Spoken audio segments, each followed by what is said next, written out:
This week kicks off National Crime Victims' Rights Week, and Nashville city leaders are commemorating victims of violent crime, starting with an event today near the Nashville Fairgrounds. News 4's Danielle Jackson spent time at the event, hearing from those victims and their families.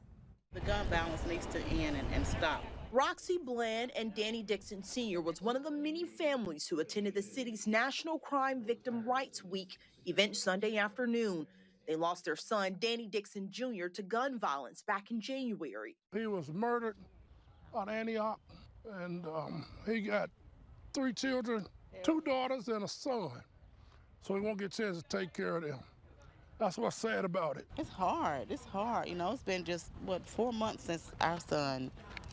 You know, that's the worst phone call I could ever get at 4 o'clock in the morning. Victims of all types of crime, ranging from domestic violence, sexual assault, gun violence, and those impacted by crimes like the Christmas Day bombing, shared their stories of impact. The mayor, police chief, the DA, and members of other law enforcement agencies spoke about their commitment to prosecuting the people who did the crime and looking for solutions to curb crime altogether. I want you to know that as a police department, we are committed to working with you, committed to solving crimes, committed to do whatever we can to make Nashville safe. At the end of the ceremony, those impacted by crimes all came up to the front of the room and tied a cloth to a banner signifying that the victims and their families are stronger together.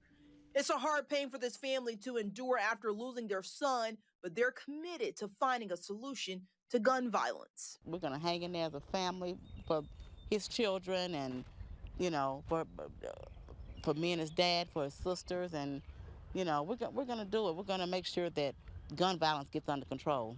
In Nashville, I'm Danielle Jackson, News 4 Nashville. And that event was followed by a candlelight vigil at Legislative Plaza held by the group Silent No Longer Tennessee. People shared their stories of survival of violent crime and remembered the victims lost.